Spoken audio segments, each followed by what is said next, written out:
வணக்க நேயர்களே, இன்று அக்ஷயன் சேனல் வாயிலாக மறுபடியும் உங்களை சந்திப்பதில் மிக்க மகிழ்ச்சி. இன்றைய பதிவில் எமது தீய பழக்க வழக்கங்களை எவ்வாறு கைவிடுவது, நல்ல பழக்க வழக்கங்களை எப்படி ஆரம்பிப்பது என்பது பற்றிய ஒரு சின்ன பதிவு. பழக்கம் என்றால் என்ன? பழக்கம் என்பது ஒரு சின்ன செயல் இல்லை, அது ஒரு பாதை. நாம் ஒரு செயலை ஒரு முறை செய்தால் அது ஒரு விதையை விதைப்பது மாதிரி. அதே செயலை மறுமுறை செய்தால் அந்த விதைக்கு நீர் ஊற்றி முளைக்க வைப்பது மாதிரி. திரும்ப திரும்ப செய்தால் அந்த விதையை பராமரித்து வேரூன்ற வைப்பது மாதிரி. நீங்கள் ஒரு புட்டறையில் நடக்கிறீர்கள் என்று வைத்துக் கொள்ளுங்கள். ஒரே வழியில் தொடர்ந்து நடக்க என்னவாகும்? புட்கள் மிதிக்கப்படும், மண் தளர்ந்து போகும், காலுக்கு பழகிவிடும். நாளடைவில் ஒரு தெளிவான பாதை உருவாகிவிடும். அந்த பாதையில் மற்றவர்களும் சிரமமின்றி நடப்பார்கள். அதுதான் பழக்கம். ஒரு செயல் செய்தபின் அதே செயலை மீண்டும் மீண்டும் செய்ய அது ஒரு நரம்பு பாதையாக மூளைக்குள் உருவாகும். அந்த நரம்பு பாதை மூளைக்குள் ஷார்ட்கட் மாதிரி ஆகிவிடும். அதனால் தான் நாம கோபப்படுகிற பழக்கம் இருந்தால் சின்ன விஷயத்துக்கே உடனே கோபம் வந்துவிடும்.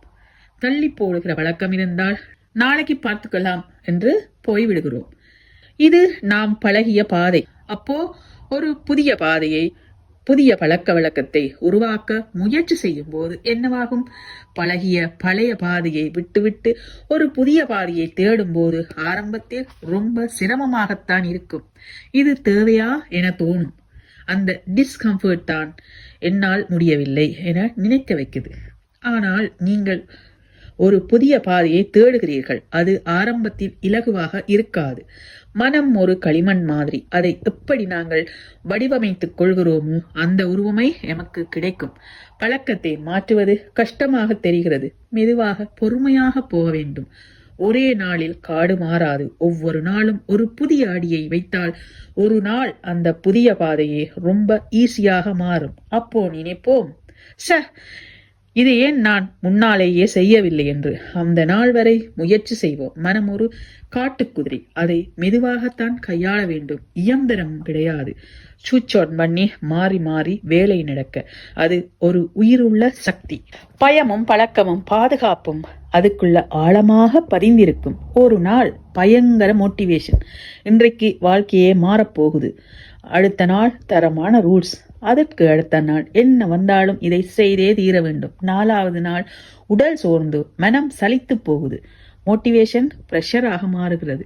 இது எதனால்? வேகமாக செயல்பட்டதன் விளைவு இது. ஒரே நாளில் எதுவும் செய்ய முடியாது. மனதை மெதுவாக பழக்க வேண்டும். சின்ன சின்ன மாற்றம், சின்ன சின்ன வெற்றி, சின்ன சின்ன நம்பிக்கை. உங்களை நீங்களே வெறுக்க கூடாது. என்னால் முடியவில்லை என்று சோர்ந்து போக கூடாது. மனம் ஒரு குழந்தை மாதிரி. அன்பாக அணுகினால்தான் அதுவும் பழகும். மாற்றம் ஒரு போராட்டம் அல்ல, அது ஒரு பயணம். மெதுவாக நடந்தாலும் நிறுத்தாமல் நடக்க வேண்டும். எமது ஏதாவது ஒரு கெட்ட பழக்க வழக்கம் நீங்கள் எதுவாக வேண்டுமென்றாலும் நினைத்துக் கொள்ளுங்கள். அதை நாங்கள் நிறுத்த வேண்டும் என்று நினைத்தால் அதன் ஆரம்பத்தை கண்டுபிடித்து அதை திருத்த வேண்டும். வேரை வெட்டாமல் கிளையை வெட்டினால் மரம் மீண்டும் வளரவே செய்யும். உடனே எதுவும் மாறாது. விளக்கு ஏற்றும் போது இருள் உடனே ஓடி போகாது. மெதுவாகத்தான் குறையும். இதன் அர்த்தம் இருளை அடிச்சு விரட்ட முடியாது. சின்ன விளக்கு ஏற்றினால் போதும், இருள் கலைந்து போக ஆரம்பிக்கும். உடனடி மாற்றம் என்பது மனதுடன் சண்டையிடுவதாகும். உடனே எதிர்ப்பதை நிறுத்து. நாம என்ன பண்ணுகிறோம்? இந்த பழக்கம் ரொம்ப கெட்டது, இதை உடனே விட்டு விட வேண்டும். என்னால் ஏன் இதை விட முடியவில்லை? இதெல்லாம் மனதுடன் சண்டை போடுவதாகும். சண்டை போட்டால் மனம் என்ன செய்யும்? இன்னும் பிடித்து கொள்ள நினைக்கும். தன்னை பாதுகாத்துக் கொள்ளும். பழக்கத்தை இன்னும் பலமாக பிடிக்கும். ஒரு விஞ்ஞானி மாதிரி நீங்களே உங்களை கவனிக்க வேண்டும். எந்த நேரம் எதனால இந்த கோபம், மாத்திரம், சோம்பல் எதுவோ வருகிறது என்று கவனிக்க வேண்டும். அப்போதுதான் அதை எங்களால் மாற்ற முடியும். எப்பொழுதும் மனதுக்கு ஈஸி ஃபீலிங் கொடுக்க வேண்டும். ஒரு நதி கல்லை அடிக்கின்றது. ஒரு நாள் அல்ல, ஒரு வருடம் அல்ல, பல ஆண்டுகள். ஒரு நாள் கல் உடைகிறது. நதி வலிமையால் அல்ல, அதன் தொடர்ச்சியால்.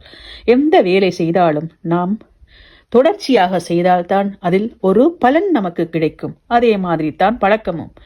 நீ இன்று எப்படியோ அது நேற்றைய பழக்கம், நாளை எப்படியோ அது இன்றைய பழக்கம். நாமும் ஒரு நல்ல பழக்க வழக்கத்தை ஆரம்பிப்போம் அல்லது எம்மில் உள்ள தீய பழக்கத்தை கைவிடுவோம். 10 அடி மட்டுமே வெளிச்சம் தரும் மின் விளக்கை கையிலேந்தி இருள் நிறைந்த பாதையில் நடக்கின்றோம். நாம எவ்வளவு நடக்கின்றோமோ உங்கள் முன்னால் 10 அடி வரை வெளிச்சம் உள்ளது. புதிய மகிழ்ச்சியான ஆரோக்கியமான பாதையை நோக்கி நடப்போம். நாளை நமதே. இன்னும் ஒரு பதிவில் உங்களை சந்திக்கின்றேன். வாழ்க வளமுடன்.